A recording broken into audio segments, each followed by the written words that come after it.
Hi hello.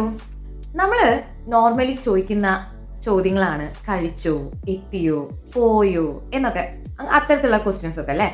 അപ്പോൾ അതൊരു മലയാളം അറിയാത്ത ഒരാളോട്, അല്ലെങ്കിൽ അതും പോട്ടെ, നമ്മൾ ഇംഗ്ലീഷിലാണ് ചോദിക്കണമെങ്കിൽ കുറച്ചെങ്കിലും ചിലർക്ക് ഒരു കൺഫ്യൂഷൻ വരും.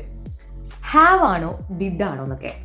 അപ്പോൾ ഒരു എക്സാമ്പിൾ പറയുകയാണെങ്കിൽ എത്തിയോ എന്ന് ചോദിക്കുമ്പോൾ ഫസ്റ്റ് തിങ്ക് ചെയ്യും ഡിഡ് ആണോ ഹാവ് ആണോ. എത്തിയോ റീച്ച്, അപ്പോൾ ഡിഡ് അല്ല, അപ്പോൾ ഹാവ് അതും അല്ല, ഇനി എത്തിയിട്ടുണ്ടാവും എന്നൊക്കെ പറഞ്ഞ് സമാധാനിച്ചിരിക്കും. അപ്പോൾ ഈ ഒരു കൺഫ്യൂഷൻ ഒഴിവാക്കാൻ ഞാൻ നിങ്ങൾക്കൊരു കാര്യം പറഞ്ഞുതരാം. എന്താണെന്ന് വെച്ചാൽ, ലൈഫ് എക്സ്പീരിയൻസിനെ കുറിച്ച് ചോദിക്കുകയാണെങ്കിൽ അത് എപ്പോഴും ഹാവ് ആയിരിക്കും ഉപയോഗിക്കുക. ഇനിയിപ്പോൾ അതും അല്ലാത്ത, അതായത് ലൈഫ് എക്സ്പീരിയൻസ് അല്ലാതെ നമ്മൾ എന്തെങ്കിലും സഡൻലി എന്തെങ്കിലും സംഭവങ്ങളെ കുറിച്ച് ചോദിക്കുകയാണെങ്കിൽ അവിടെ ഡിഡാണ് ഉപയോഗിക്കുക. അതിനൊരു എക്സാമ്പിൾ പറഞ്ഞുതരാം. അതായത് ഇപ്പം നമ്മൾ ഒരു സ്ഥലത്ത് നിന്ന് ഭക്ഷണം കഴിച്ചുകൊണ്ടിരിക്കുക. അപ്പോൾ നമ്മളെ ഫ്രണ്ട് പെട്ടെന്ന് എഴുന്നേറ്റ് പോയിട്ട് കുറച്ച് കഴിയുമ്പോൾ തിരിച്ചു വന്നു. അപ്പോഴത്തേക്ക് നമ്മളെ കഴിച്ചു കഴിഞ്ഞു. കുറച്ച് നേരം കഴിഞ്ഞപ്പോൾ നമ്മൾ ആ എഴുന്നേറ്റ് പോയത് കണ്ടതുകൊണ്ട് തന്നെ നമ്മൾ പോയി ചോദിച്ചു കഴിച്ചോ എന്ന് ചോദിക്കുകയാണ്. അപ്പോൾ അവിടെ ലൈഫ് എക്സ്പീരിയൻസ് ഒന്നല്ല, സഡൻലി അവിടെ ഉണ്ടായ സംഭവമാണ്. അപ്പോൾ അത് കഴിച്ചോ എന്ന് ചോദിക്കണം. അപ്പോൾ അവിടെ എന്ത് പറയും? ഡിഡ് യു ഈറ്റ് എന്ന് പറയും.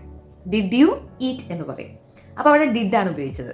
ലൈഫ് എക്സ്പീരിയൻസ് ഒന്നല്ല, സഡൻലി അവിടെ ഉണ്ടായ ഒരു സംഭവമാണ്. അതുകൊണ്ട് തന്നെ അവിടെ ഡിഡ് യു ഈറ്റ് എന്ന് ഉപയോഗിച്ചു.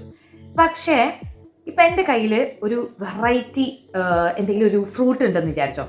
അപ്പോൾ ഈ ഫ്രൂട്ട് അതായത് ഭയങ്കര റെയർ ആയിട്ട് കിട്ടുന്നൊരു ഫ്രൂട്ട്.